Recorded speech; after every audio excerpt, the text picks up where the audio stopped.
Vice President of the Woodland Hills School Board. I'd like to welcome everybody to this press conference announcing our long-range plan for our school district. Before saying anything else, I'd like to recognize some other school board members that are here. Ms. Tara Reese, Ms. Adam C. Ms. Sylvia Johnson, Ms. David Johnson, Ms. Marilyn C. Welcome everybody. Our opening statement will go like this.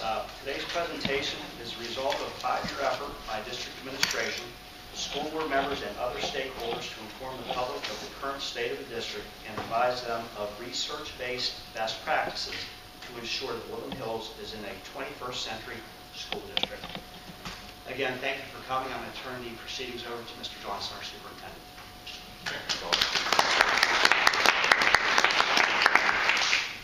Thanks, Mr. Belmont, and thank you, ladies and gentlemen.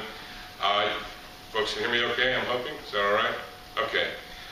Welcome, and again, thank you for being here. This is a very important occasion. It's why we chose this kind of format to announce it. The Woodland Hills School District has, for some time, been looking at various options. We've had discussions that extend back a number of years on developing a long-range vision, a long-range plan for our school district as we move into the 21st century. So what we're going to look at today is really the culmination of the work of quite a few people. There's an administrative team that has worked on developing this plan that you're going to see, but prior to them there have been numerous committees and teams and various forums where we have worked together with our stakeholders, both internal and external, to come up with what we believe is the best vision that we can develop for the Woodland Hills School District going into 2014 and 15 and beyond. So I just wanted to preface our comments here today with that, and with that I'll get right into it. We're calling this our plan for educational excellence and financial stability, and I put it in that order for a very specific reason. This plan is first and foremost about education. This is a plan that we would do whether we were in difficult financial circumstances or whether we were in very good financial circumstances. So our plan is mostly about, and primarily about, how do we best move forward to educate our students and to offer the finest public education that we can to the residents and students of the Woodland Hills School District. In the process of doing that, we believe this plan also helps us to create a path or way forward to economic stability, which is important to every school district in Pennsylvania right now. But again, that is not the primary role. Primary role and primary purpose is about education. So this is something about our building of the district of the future. It's our plan for our district of the 21st century. And as I noted already, this is about educational excellence. It's also about aligning our physical plan to our current enrollment. We have some very difficult realities we need to face about Woodland Hills, and this plan does that. And it's also about charting, as I said before, charting a course on financial stability. How do we make most efficient uses of our resources, and how do we enhance revenues, all those different things that go into making sure we have a healthy fiscal school district. The problem is we have an excess capacity. We have a lot of empty seats in our schools. Whenever you have a lot of excess capacity and a lot of excess seats, it equals some tough choices that have to be made. Our underutilized school buildings consume resources. We heat them, we light them, and maintain them, and we're not using them. We can't efficiently schedule our classes. We have to add staff when we shouldn't normally have to add staff because of inefficient scheduling. And sometimes we have very variable teacher-pupil ratios across the school district, where one will be high and in another building it will be low, and we need to come up with equity in that area. This plan, and I need to say this at the outset, talks about and includes school closures and significant school reconfigurations as part of it. And that's a very important matter in any school district. I think it's doubly so in Woodland Hills. So we say at the outset, this is about one element of this plan, or component of it, is building closures. So we wanted to set some criteria for what is it you do if you're going to close a building. The criteria we've established is that any building we close needs to have low or limited capacity, meaning that it is not able to accommodate the kind of student loads we need it to have, less than 500 students or so.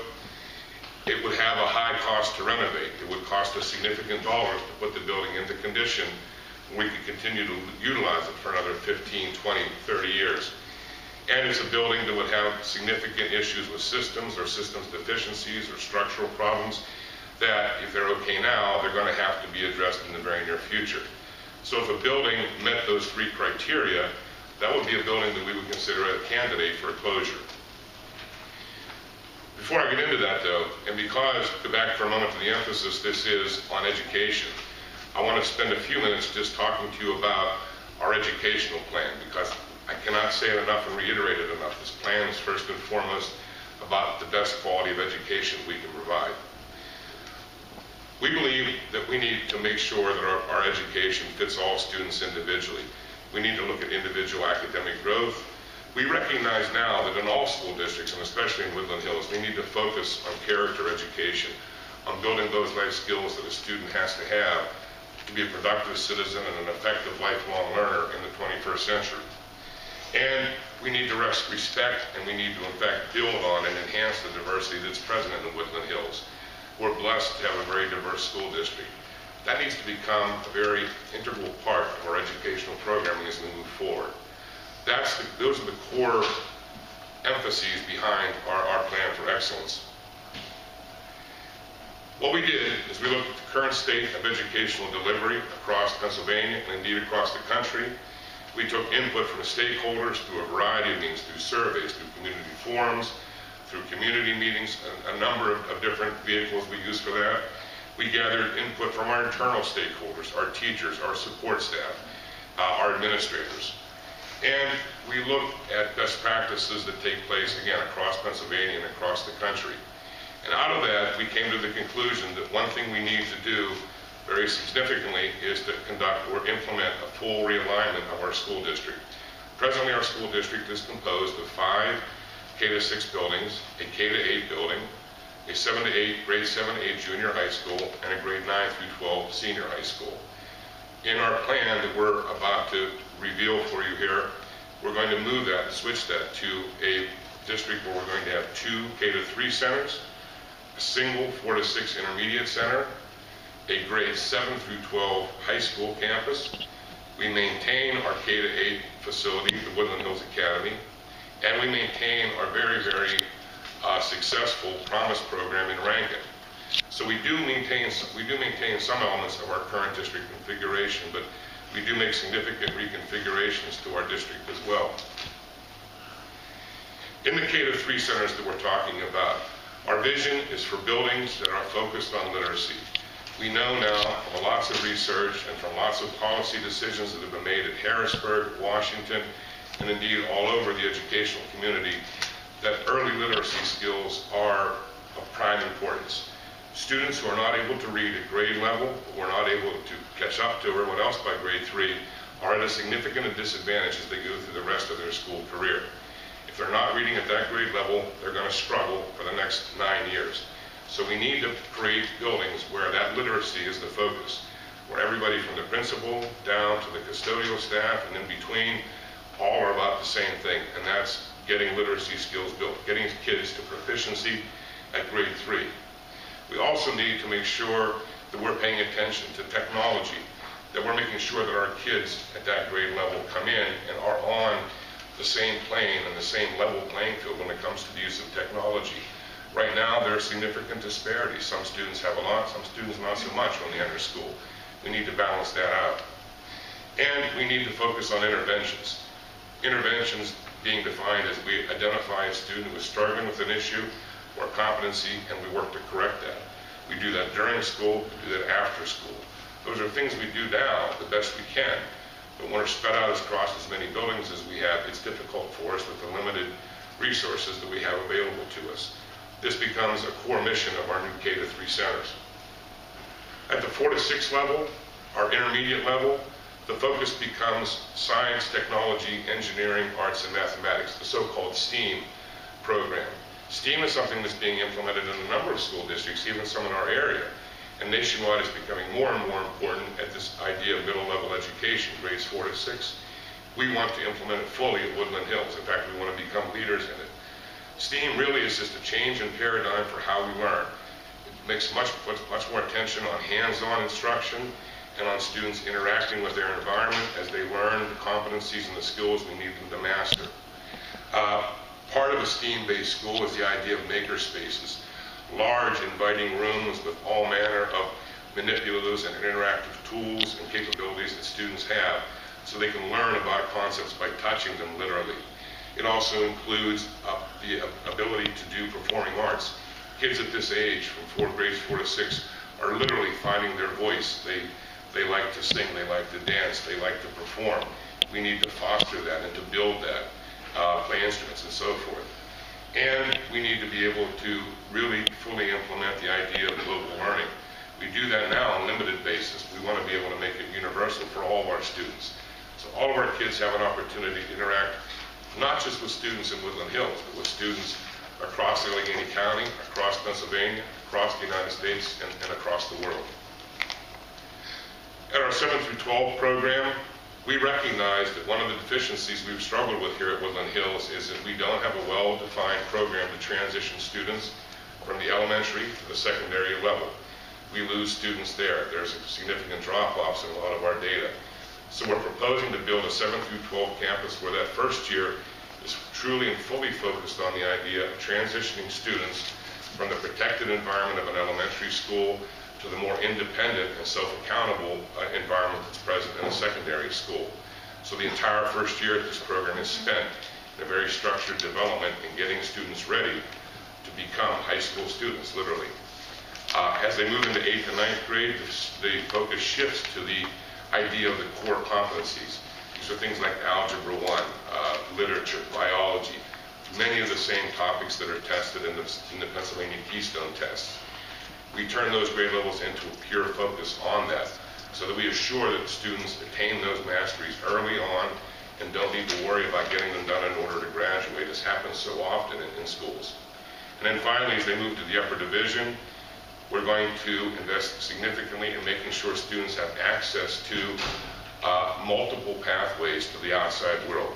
We do a good job of preparing kids for college, and we'll continue to do that. But not all students need to go to college. Some students will do just as well, maybe even better, with a 2-year program, an associate's degree, a trade school, a technical school.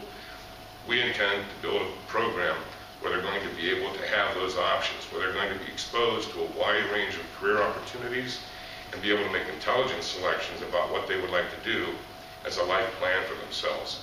We call that the pathway to reality. We also call it the curriculum for all, because what we do is emphasize the idea that everyone's going to have a customized program as they go through high school. We also know that in Woodland Hills we have a very significant population of students with special needs. We have to address that. We do address that now, but again, the problem becomes one of limited available resources spread over a large number of facilities. We are able to offer things like behavior specialists, we're able to offer intervention specialists, reading specialists, and I could go on and on. The problem is we're not able to provide that to all students every single day in every single building, because simply it's very cost prohibitive. In our proposed plan here, we're going to be able, through consolidation, to bring all those services into all of our buildings to make them available to all of our students every day. And that's critical and key to that idea of early targeted interventions. We're also going to look at things like positive behavior intervention supports. That's a very broad term for a program that really helps us address a number of issues that we know are present in our schools, are present in any school, but which we know that our community is very concerned about. This enables us to do things like decrease the number of students who need referrals for special education. It allows us to help identify and use effective practices in anti-bullying. It helps us to plan those early interventions I just mentioned. And additionally, in the long run, it also helps us to exit students from special education, which is a goal of ours. We would like to be able to do that as we move into the future, get our students out of that whenever we've been able to work with them on their deficiencies that they have. Now, that's just very briefly about a word about our educational program. What we need to talk about now, of course, is what physically does that look like. I mentioned it earlier at the beginning. Woodland Hills presently is composed of 10 buildings. There's 9 schools and an academic or administrative center. We need to build a new school district using our existing resources, and we'll talk about that now. I mentioned at the beginning, we are proposing and planning on 2 K-3 centers, highly focused on literacy and technology orientation for students. A K-3 center is a building that would ideally be able to hold about 400 or 500, maybe a few more students than that. It would be, since it's a building that's intended for children from ages 5 to 8, it needs to be a bright space, it needs to be an inviting location, it needs to be a place where kids that age want to go, they want to be. It needs to be a very sound structure that has been either recently renovated or is otherwise in very good condition, so we don't need to be putting up caution tapes around places where we're working. And it needs to be a place where, and ideally it will be a place where students, the building was designed for students at the primary level. Fortunately, in Woodland Hills, we actually have 2 buildings like that. And these will be the first pieces of our proposed new vision for Woodland Hills School District, our plan for excellence. It would include 2 buildings. One we would call the Woodland Hills Primary Center at Edgewood, and the other would be the Woodland Hills Primary Center at Wilkins. These are 2 existing buildings that meet all those criteria that I just described.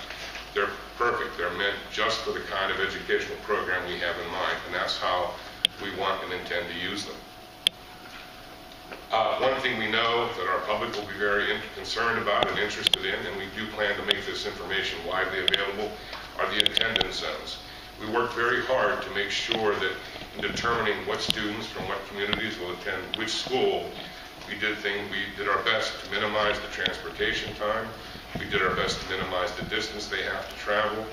We did the best to make sure that students' lives are disrupted to the minimum extent possible, so that students don't have to move unless it's really a necessary part of this entire reconfiguration. And we think we did a good job with that, and it has lent us with these attendance zones, which in turn give us very equitable enrollments in both buildings, so we have a very balanced picture in terms of the number of students in each of these centers. I talked earlier about a 4 to 6 intermediate center. That's a building that should need to be able to hold a little more, maybe 600 students or a few more than that. It needs to have modern technology fixtures. It needs to have a media center. It needs to have an auditorium. It needs to have spaces where we can do the STEAM education that I talked about, maker spaces. It needs to have those kind of places. It's also a place where we recognize these are young people with a lot of energy to burn, so we need good athletic facilities, gymnasium, pool, those kinds of things. And we actually have a building in our school district that meets all those criteria. It has all those things that you see on this screen, and we believe will make an ideal intermediate center. Currently, we know it as the Woodland Hills Junior High School, but in our plan for excellence, it becomes the Woodland Hills Intermediate Center. This would be the location where all of our students, grades 4 to 6, would attend school. Uniquely, and I want to point out that unlike presently, where our students don't all come together until 7th grade, under this plan, all of the students in our district and our community, it's a community too, would come together in 4th grade. So from 4th grade through the end of their school career in 12th grade, they would be educated in the same series of buildings with each other. And that's an important thing to bear in mind. Our secondary school needs to have these kinds of characteristics, be able to hold 15 to 1,600 students or so. It should be a campus setting. These are young people that are making decisions about going to college or beyond. We want to be able to support that and recreate that environment as much as we can. It needs to, again, be very sound structurally. It needs to have excellent facilities for athletics and for performance, performing arts, because we're extraordinarily proud of our extracurricular program of activities at Woodland Hills. We think it's one of the things among many that make us very unique among school districts. It needs to have a state-of-the-art library and media center, because this is a highly research-based and driven series of grade levels for students. And it needs to have room for growth. It needs to have a way that if we want to expand and add more opportunities, we have the space to do it. And we do have a building in our school district that meets those criteria as well. Right now it's the Woodland Hills High School. We're proposing it will become the Woodland Hills Secondary Campus. This is a building, it's the building we're in right now, and it would be able to house, it's actually designed to house up to 2,000 students and perhaps more. And importantly, one kind of serendipitous thing about Woodland Hills High School was that when it was built, it was designed to enable whoever was using it to be able to separate and segregate, if you will, classes, because we know that one thing that parents will be concerned about, and we share that concern, is it going to be wise to have 7th graders who are typically 12 years old in the same building with seniors who may be 19 or even in some cases 20 years old occasionally. And yes, that is an important concern. This building actually lends itself to us being able to set up a completely segregated 7th grade so that we would be able to control the movement of those students. They wouldn't interact with the upperclassmen unless we determined to do it that way. So it lends itself very well to the kind of control that we need. And then gradually as students move from 7th to 8th, 9th grade, we release that a little bit, and then they gradually intermix more with their peers, so that by the time they're juniors and seniors, we have a fully blended program here. And we think that's really, really important. We want to make sure that everyone understands we'll be able to control that age diversity and that age spread within this building. We mentioned before, we have a K-8 program called the Woodland Hills Academy. It works very well. Our parents have great respect for it. There's a lot of ownership by the parents and the community in it. Our staff feels that way, and our students do too. It's a successful program. We don't plan to change that. We're going to continue that model on. And I also mentioned our Promise Center at the old former Rankin Intermediate School, Rankin Elementary School, excuse me. We're going to continue that as well. We're not going to change these elements of our program that we have now. They're currently working very well for us, and we want to keep that happening. One thing that's very important to know is that we presently have an administrative building. We are not meeting in that administrative building right now, primarily because our administrative building is not in terribly good condition. Anybody who lives or works in the school district knows that our administrative offices, which are located up over the hill here on Greensburg Pike, is a very old elementary building. It is in need of substantial renovation and significant repair work, and it would cost us a lot of money. It would cost us in the number of millions of dollars to renovate that building, to bring it to code, to be able to be continued to use for 10, 20, 30 years.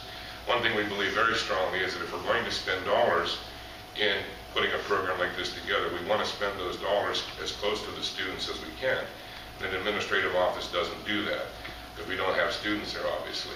So we're proposing to leave that center and move to another location. What we need is a building that could house our administrative function, that has good accessibility, ample parking, relatively conveniently located, and is an integral part of whatever community it's in. And we have a building that meets that criteria too. Presently, it's the Benjamin Fairless Elementary building, which is in North Braddock. That's currently a K-6 building, but it has limited enrollment capacity. It's a small building, so it doesn't fit in our plan for excellence as a school building, but it does clearly fit in our plan for excellence as a potential administrative office center. As I said, it does all those things. It's got good access, good parking, and we believe it could be a very effective place to have our administrative office function. But not only that, because the building has additional space, it has more space than what we would need just for administrative offices. We also recognize, as part of our plan for excellence, we need to begin the process of comprehensively addressing the needs of our pre-K children. We have many children who come to school in kindergarten in that first year. We have many of them that come at a very high level of preparedness. They're ready to go.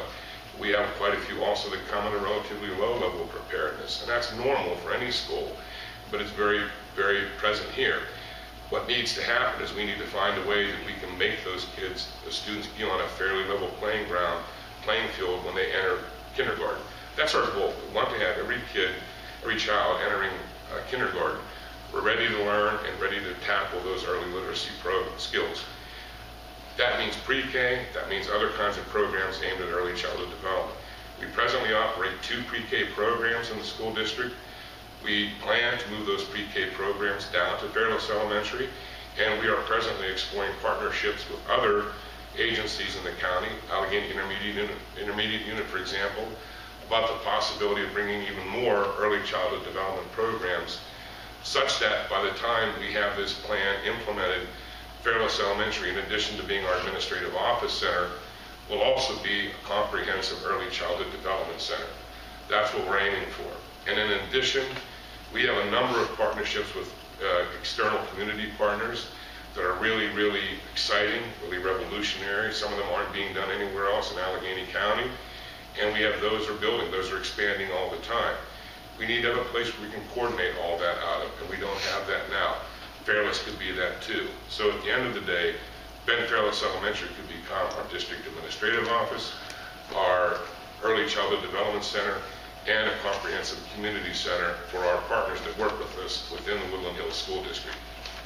Now, one thing I haven't mentioned, if you're a resident of the school district, you know that I haven't talked about all of our buildings, and that's because not all of our buildings are included in this plan. As I said at the outset, this plan also includes some building closures. We are proposing under our plan that our current Schaefer Elementary building and the current Dixon Elementary building and the current district administrative offices on Greensburg Pike would be closed. But we don't want to just close them and walk away with them. One thing we're very determined to do is to not add to the inventory of buildings that sit in Woodland Hills unused. We want to be leaders in the effort to make sure that we're effectively using everything we have in our community available. So our plan for buildings to close, what we're going to do is Dixon Elementary, as we've indicated here, we would intend to market that. We've had conversations with some people. There have been expressions of interest about Dixon. It sits in a very desirable location, very close to the parkway, and very close to other major transportation. We believe that we could prepare a very effective, working very closely with Swissvale Borough, where that school is located. We believe it's going to be possible to create a very effective and attractive marketing plan that would allow Dixon Elementary to be quickly reintegrated into our community in some other function, and that's important. Similarly, Schaefer Elementary is a wonderful school, and wonderful things have happened there.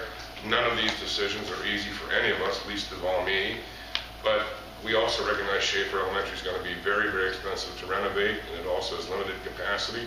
But uniquely, Schaefer Elementary sits in a very desirable area of our school district, and we believe, again, working closely with officials in Churchill Borough, where Schaefer is at, that we could come up with an effective marketing strategy for that building as well. We've already mentioned that Fairless Elementary will continue on as a really important and very vibrant continued part of the Woodland Hills School District, so it's part of our future. And that only leaves then the district administrative office on Greensburg Pike.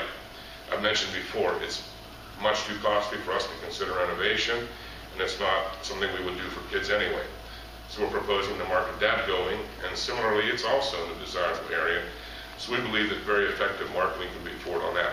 And it's important to understand that we're going to place a lot of emphasis on coming up with a developed, coordinated plan to make sure that all the buildings that we're not planning to use in this plan for excellence do have some use in a continued fashion as we implement this plan moving forward. Just briefly, a little bit about timelines and finances. One thing that we want to do as we move forward with this is also to begin our budget work for the coming year. So we are going to prepare budget updates on this project as we move forward. That'll be shared with the public and with the board, of course. We're also planning to adopt a preliminary budget in January. That's much earlier than we normally would, because we recognize the importance of having a clear financial picture moving forward. So as we begin to implement this plan, we are prepared for it financially as well as physically. And that budget will reflect our efforts here at this Reconsolidation. Any cost savings or other revenue enhancements that might come out of it will all be included in that budget plan. And then, again, moving toward the end here, our plan today is we've announced this now. You've been a part of that, and thank you for that. Tomorrow we'll be advertising a public hearing. Pennsylvania requires that school districts that are planning to close or significantly reconfigure a building must hold a public hearing at least 3 months in advance of a vote by the school board of directors to effect that closure or reconfiguration. So we'll hold a meeting on October the 6th at 7 o'clock here at the auditorium of the Woodland Hills High School. We hope and encourage that any residents or other interested parties would come and hear our presentation, ask any questions that they might have. Following that, we suspect there probably will be some additional forums or opportunities to have this information presented, but we'll plan that as we go. And then we look for the all-important vote, which would take place at the district's legislative meeting on January the 14th of 2015. That would be the board of directors' opportunity to vote on this plan, and looking forward to a positive vote on that plan and also on the budget. We would then begin to implement these changes as we move forward. And importantly, we have looked at a number of different options for phasing this. We thought 2 years, maybe 3 years might make it easier, but at the end of the day, we realized it's best to get the inconvenience out of the way and do it all at once. So this plan, as it moves forward, will be in effect at the beginning of the 15-16 school year. So this, again, not to be repetitive, when done, this plan will be in effect this time next year. We look forward to implementing it that soon. There's no reason not to do it and not to do it now. It's what we need for Woodland Hills, and we're prepared to move forward with it. And then just finally, I do want to make an acknowledgement. This was not work that I did on my own. I have an excellent executive team that works with me, and I wanted to make sure they got an acknowledgement as well. And I want to publicly thank them for the work that they did on this. Otherwise, we would not have been able to come forward with this comprehensive kind of a plan. And just leave you with a thought. Woodland Hills was the result of a forced consolidation. We want this to be a new consolidation, but not a forced one we choose to make, one we want to implement, one that's going to satisfy and serve our interests for our kids. Above all, we want Woodland Hills School District to serve all the students of Woodland Hills School District. So not only would we want to work with all and do well for all the students we currently have, we want to get our students back that have decided to leave us and go to other alternative educational options. We want to have them come back and be part of what we can do here at Woodland Hills. Because we believe and we know that we can do the best job of educating our young people in this community of anybody, and we want to show that to the world. So that really is the end of our announcement here, and I thank you for your attention. I'll kind of step out from around this now, and if anyone has any questions, I also have my team here that helped me develop this, and there are a lot of things that they're probably going to be more expert about than I am. We also created a nice graphic over there to my left that actually shows pictures of the building and how the buildings would be used in our plan for excellence. So with that, I'll say thank you, and then we will come over here and take any questions you might have.